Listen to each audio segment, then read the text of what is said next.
Bienvenue sur cette vidéo, ici Spartan et Leonardus. La vidéo que tu t'apprêtes à regarder et toutes celles de cette série de vidéos proviennent de mes cours publiés sur digitalpainting.school intitulés Blender pour le concept art et l'illustration. C'est une grosse formation en 10 chapitres pour apprendre une des méthodologies les plus utilisées dans l'industrie des artistes aujourd'hui, et tout ça avec le suivi d'artistes professionnels via le forum des cours. Si jamais tu veux en savoir plus sur ces cours, tu as le lien sous la vidéo qui te renverra vers la page de présentation des cours. Un dernier point rapide, je te conseille de suivre ces vidéos directement sur le site. Ça permettra d'avoir accès à ta progression, de télécharger les fichiers des cours et même d'avoir le suivi des formateurs. Et tout ça gratuitement, il suffit juste d'être connecté au site. Allez, Leonardus, place à la vidéo.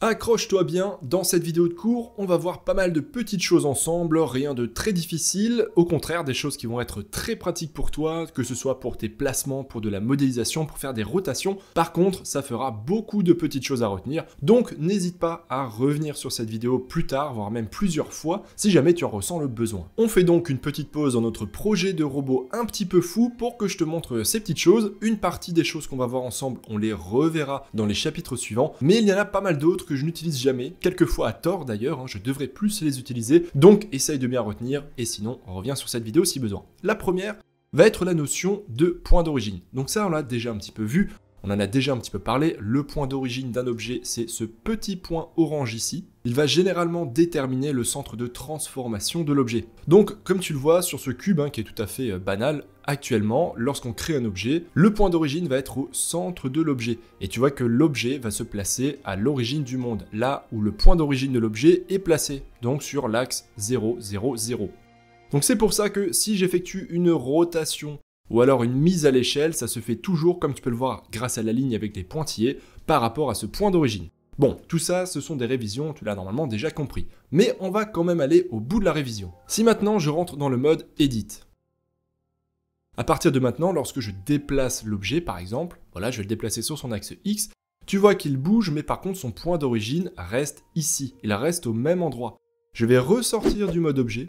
Qu'est-ce que cela va avoir comme conséquence? Eh bien, si je reviens sur mon objet et que je fais maintenant, par exemple, une rotation, ça va se faire encore et toujours par rapport au point d'origine. Et tu vois que le point d'origine, étant donné qu'il n'est plus au centre de l'objet, eh bien, la rotation ne se fait plus à partir du centre de l'objet. Pareil, si je fais une transformation, tu vois, une déformation d'échelle, on obtient le même résultat. Donc ça, c'est la première chose à savoir. Et quelquefois, justement, tu vas modéliser, tu vas déplacer les objets dans ta scène. Donc tu passeras entre le mode Edit et le mode Objet pour faire toutes ces transformations et ces déplacements. Et quelquefois, le point d'origine ne sera plus centré.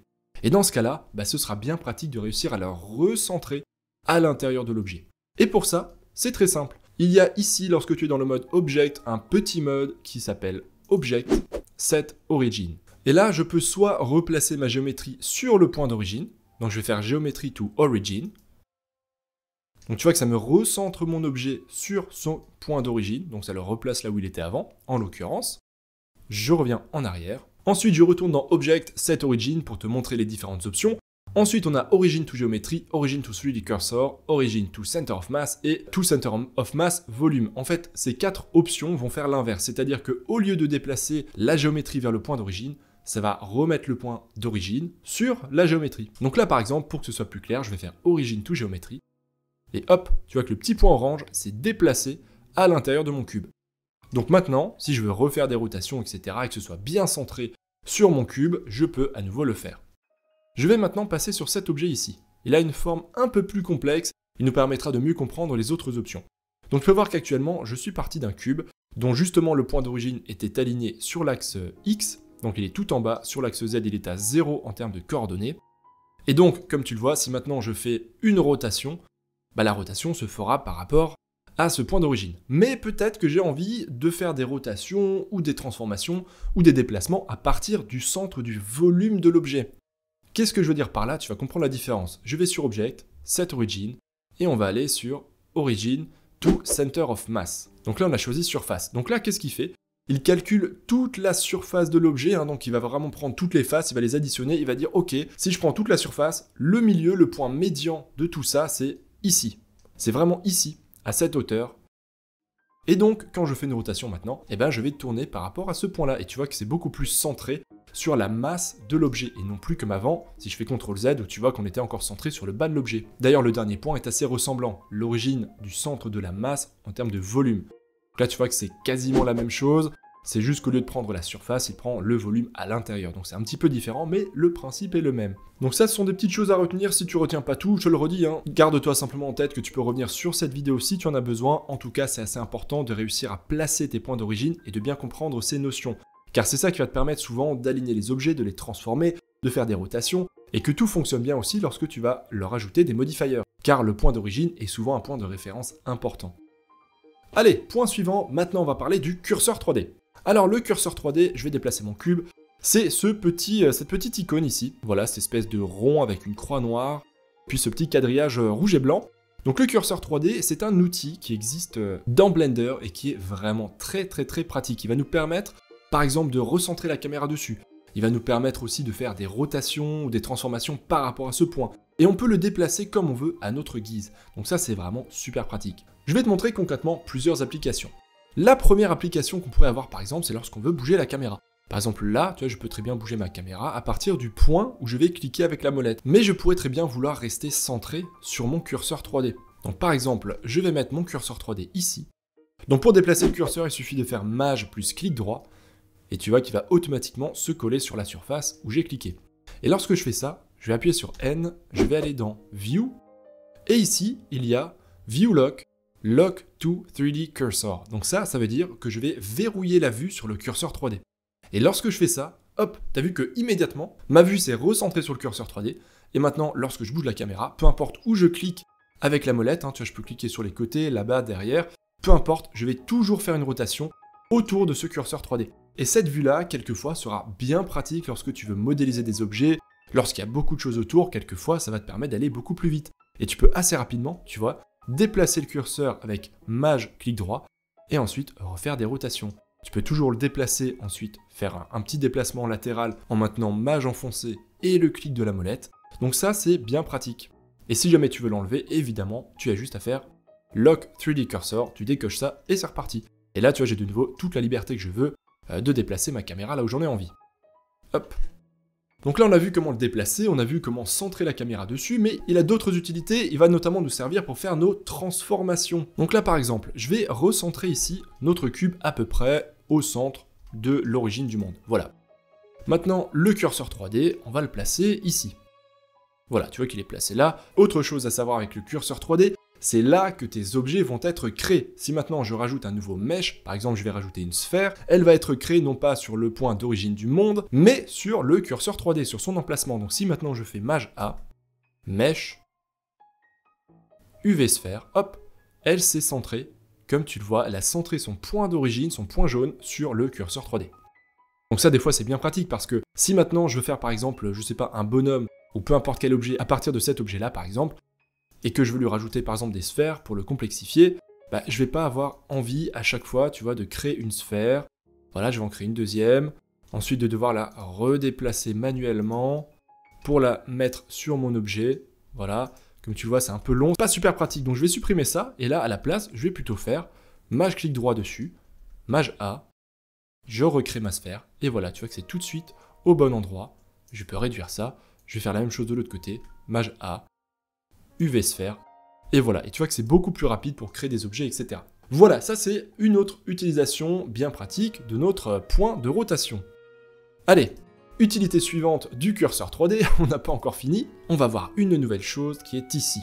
Ce petit menu, je ne te l'ai pas encore montré, je crois d'ailleurs qu'on ne le reverra pas beaucoup dans les cours, puisque je m'en sers vraiment très rarement, et d'ailleurs c'est une erreur, hein, je devrais m'en servir plus, c'est le point de pivot. Donc le point de pivot, ça va être le centre de rotation ou de transformation. Donc là par exemple, de base, il est sur Bounding Box Center. Je vais reprendre simplement ici mon cube, tu vois que si je fais une rotation, si je fais une transformation, un scaling, à chaque fois ça va se faire par rapport au centre, au point d'origine, ça on l'a vu. Mais si maintenant je change le réglage, je peux dire que mes rotations et mes scaling, mes transformations, vont se faire à partir du curseur 3D. Donc là je sélectionne 3D Cursor, et maintenant lorsque je fais une rotation, j'appuie sur R, hop, tu vois que je tourne non plus avec le point jaune comme centre de transformation, mais avec le curseur 3D. Donc ça c'est pareil, quelquefois ça va être super pratique lorsque tu modélises ou que tu places des objets, parce que tu vas vouloir avoir un point de référence, tourner autour, te déplacer par rapport à ce point-là et avec précision. Et là, tu pourras le faire. Histoire que ce soit plus concret, imaginons que j'ai envie, par exemple, de placer ce cube plusieurs fois, on va en mettre plusieurs, mais j'ai envie qu'il soit toujours placé parfaitement autour de cet objet. Imagine-toi que tu es par exemple en train de faire une ville, une planète avec des choses, voilà, des structures qui sont circulaires. Donc on va faire ça de la manière suivante, on va faire Alt D, comme ça je fais une copie. Ensuite je vais faire R pour faire une rotation. Je vais faire Z pour la faire uniquement, comme tu le vois, sur l'axe Z. Et comme par magie, elle se fait automatiquement par rapport à ce point de pivot qui est le curseur 3D. Donc là je vais le valider. Et maintenant, je peux faire Maj R pour répéter l'opération. Je te rassure, ce raccourci et d'ailleurs toute cette manipulation de rotation et de copie en même temps, plus le raccourci Maj R, on le reverra plus tard, c'est pas grave si tu ne le retiens pas. Donc Maj R, ça permet de refaire la dernière action, et tu vois que ça m'a permis, grâce à ce curseur 3D et à ce point de pivot, de faire un placement de mon cube très rapidement par rapport à cet objet. Et là, je peux me mettre dans la vue du dessus si j'en ai envie, je peux m'amuser à mesurer, je serai toujours parfaitement équidistant par rapport au point qui est ici. D'ailleurs, tu vas me dire, ouais mais là Spartan, t'es pas centré sur l'objet. C'est-à-dire que tous mes cubes ont été placés tout autour du curseur 3D. Mais le curseur 3D n'était pas centré sur mon objet. Il aurait dû être ici, aligné avec le point d'origine de cet objet. Décidément, tu es toujours aussi utile, Leonardus. Eh bien, si on avait voulu faire ça, la solution est très simple. On peut là aussi placer le curseur 3D avec beaucoup de précision. En fait, on va retrouver les mêmes options que lorsqu'on allait dans Object, Set Origin. Seulement, cette fois-ci, ce ne sera pas pour déplacer le point d'origine, mais pour déplacer le curseur 3D. Donc par exemple, comment ça fonctionne? Eh ben, je vais sélectionner mon objet ici, et là je vais vouloir dire, ok, je veux centrer mon curseur 3D sur le point d'origine. Comme ça, si j'avais maintenant placé mes cubes, eh ben, ils auraient été parfaitement centrés sur le centre de l'objet.